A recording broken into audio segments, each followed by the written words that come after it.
जय शनिदेव। आज हम बुध खंड नंबर 2 को डीकोड करेंगे। अब लाल किताब में देखिए, वहां पर कहा गया है कि बुध खंड नंबर 2 साली का साथ ना करें। जितनी ट्रांसलेशंस हुई, जितने लोगों ने समझाया, उन्होंने यही समझाया कि अगर आप खंड नंबर 2 में बुध है तो साली का साथ करेंगे तो बदनाम हो जाएंगे। ऐसा नहीं है। एक्चुअली ये सारा का सारा एक्टिवेशन थ्योरी पे डिपेंड करता है। एक्टिवेशन थ्योरी क्या है, मैं आपको बताता हूँ। कोई भी ग्रह आपकी कुंडली में अगर बैठा है, चाहे बुरा बैठा है या अच्छा बैठा है, कोई भी ग्रह आपके वर्षफल में आया है, चाहे बुरा आया है या अच्छा आया है, वो तब तक अपना प्रभाव नहीं देगा जब तक आप उसको एक्टिवेट नहीं करते। एक होती है कागजी हकीकत, एक होती है ज़मीनी हकीकत। और ज़मीनी हकीकत जो होती है वो कागजी हकीकत से कहीं ज़्यादा बढ़कर होती है और कहीं ज़्यादा अलग से होती है। तो मैं बात कर रहा था कि साली की लाल किताब में कहा है कि साली का साथ मना है। यहाँ पर क्या है कि अगर ऐसा आदमी, अब बुध की आशिया क्या है खंड नंबर 2 में, साली, ठीक है। अगर ऐसा आदमी साली को घर में रखेगा तो क्या होगा, बुध एक्टिवेट हो जाएगा। तो बुध जब एक्टिवेट हो जाएगा तो खंड नंबर 2 में जो बुध है वो बृहस्पति के लिए खराब है। तो यहां पर क्या हुआ, बुध जो है अपना प्रभाव बढ़ाना शुरू कर देगा। तो सभी ने लिखा है कि अगर साली का साथ करेगा तो बदनामी मिलेगी। अगर आप ध्यान से देखें तो खंड नंबर 2 में भेड़ और बकरी का भी साथ मना किया गया है।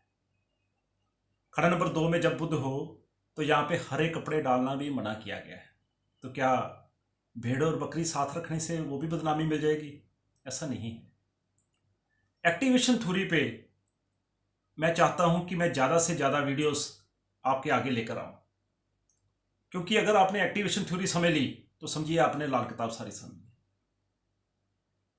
तो हम बात कर रहे थे कि साली का साथ रखने से क्या होगा कि बुध एक्टिवेट हो जाएगा, और वो हमने नहीं होने देना। सीधा एक रूल है कि कोई भी ग्रह जो आपको बुरा फल देने वाला है वो आपके घर में आकर जगह बनाएगा, या वो आपके साथ संबंध रखने की कोशिश करेगा।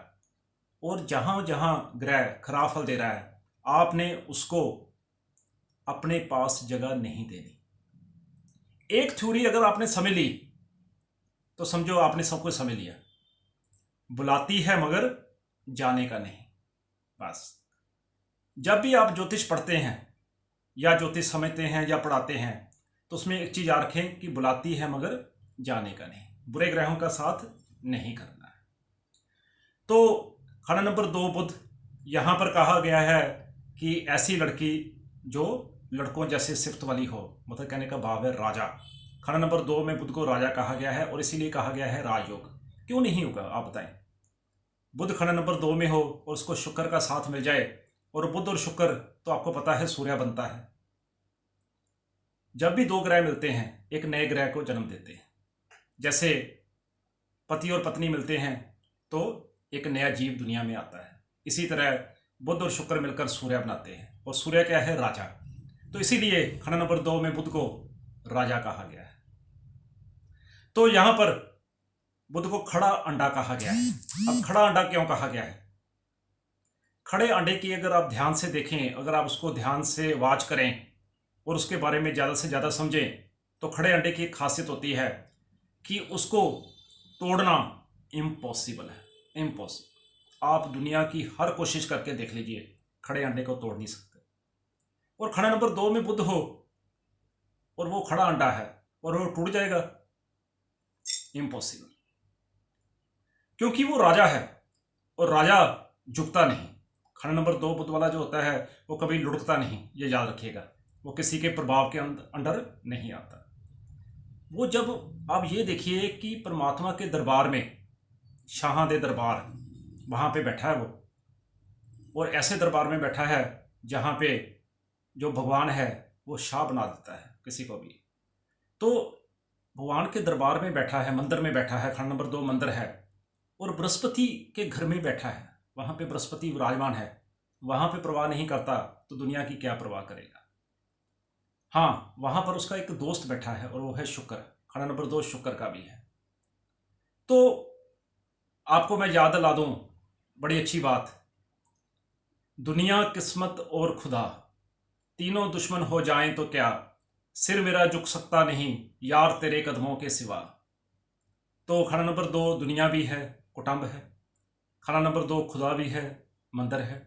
और खाना नंबर 2 किस्मत भी है, बृहस्पति को हम किस्मत कहते हैं। मगर झुकेगा नहीं। झुकेगा कहाँ? जहाँ उसका दोस्त बैठा है और जिसके साथ मिलकर उसने राजा बनना है। कहा जाए अगर कि ये जो जिंदगी है, हम ये ना समझे कि खाना नंबर 2 बुद्ध वाला जो होता है वो कोई सिंहासन पर ही बैठता है या उसको बहुत बड़ी एक कुर्सी मिली होती है, ऐसा नहीं है। ये जो ज़िंदगी है ना, ये यारों दोस्तों के साथ मिलकर राजा जैसी ज़िंदगी है।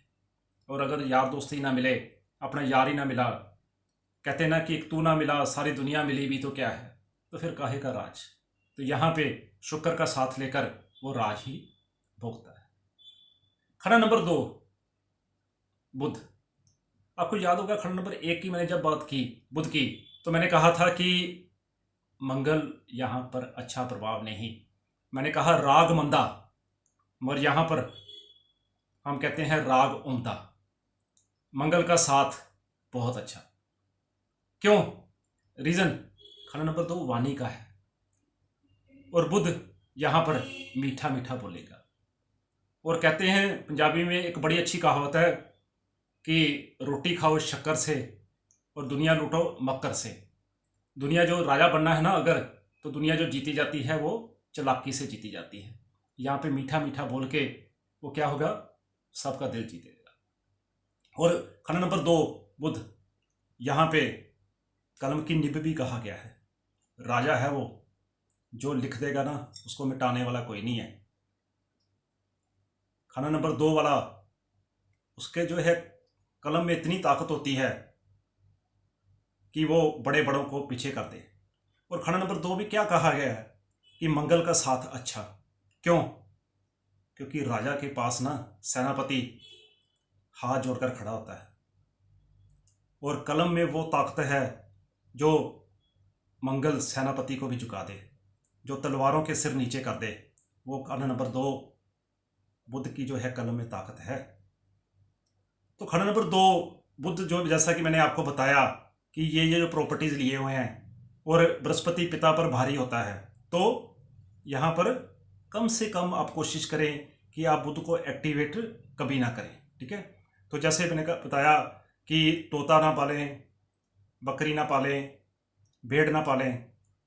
बुध खाना नंबर 2 में हो और राहु खाना नंबर 9 में हो, ऐसा आदमी अपनी कमाई से कभी भी आगे नहीं बढ़ता, ठगी से बढ़ता है ऐसा आदमी। और खाना नंबर 2 बुध की एक खासियत होती है, ये धीरे धीरे धीरे धीरे जो पिता का जो है पैसा खत्म कर देता है। खाना नंबर 2 बुध वाला, मैंने आपको जैसा बताया कि खड़ा अंडा, यह क्या करता है, अपने दम पे ऊपर उठता है, अपनी कमाई से ऊपर उठता है, पिता की कमाई पे नहीं। पिता का साथ इसको बहुत कम ही होता है। और यहाँ पे एजुकेशन भी खाना नंबर 2 बुध हो तो एजुकेशन भी यहाँ पर अधूरी रह जाती है। तो वीडियो जो कि लंबी हो रही है तो मैं टाइम देख रहा हूँ, तो फिर भी जो है मैं आपको ये बता दूँ कि यहाँ पे रंग सुनहरी कहा गया है। रंग सुनहरी का मतलब क्या है कि यहाँ ऐसा बुध, उसका रंग सुनहरी। अब कई लोगों ने कई अलग डेफिनेशन दी है। कहने का भाव है कि यहाँ पे बृहस्पति उसको अपना रंग देता है। बृहस्पति का रंग सोने जैसा रंग होता है, तो इसलिए रंग सुनहरी कहा गया है। खाना नंबर 2 बुध अपनी सारी प्रॉपर्टीज लिए होता है, अच्छाइयाँ लिए होता है, मगर अगर आप इसको एक्टिवेट ना करें। तो खाना नंबर 2 बुध के बारे में कहा गया है कि काफिर का भी सिर झुका दे। क्यों? क्योंकि खाना नंबर 2 बुध यहाँ पे मंदिर में बैठा है। तो यहाँ पर एक चीज़ बड़ी याद रखें आप, मैं आपको बता दूं आपको, आदमी कब झुकता है परमात्मा के आगे? जब वो बर्बाद हो जाता है। तो खाना नंबर 2 बुध एक बार तो ज़िंदगी में बर्बाद होता ही होता है, उसके बाद फिर आगे बढ़ता है। तो रंग सुनहरी, रंग सुनहरी का मतलब क्या है कि परमात्मा का आशीर्वाद उसको ऐसा मिलता है कि वो आगे ही आगे बढ़ता जाता है, क्योंकि बृहस्पति ने अपना रंग उसको दे दिया है। तो यहाँ पर मैंने कोशिश की है दोस्तों बुध खाना नंबर 2 को थोड़ा सा डिकोड करने की। अगर आपको कहीं लगे कि मैंने यहाँ पे इंसाफ नहीं किया है तो मुझे ज़रूर बताएं। मगर आने वाली वीडियोस में मैं एक्टिवेशन थ्योरी और कुछ ऐसी ही डिकोडर वाली वीडियोस लेकर आऊँगा। धन्यवाद। जय शनिदेव।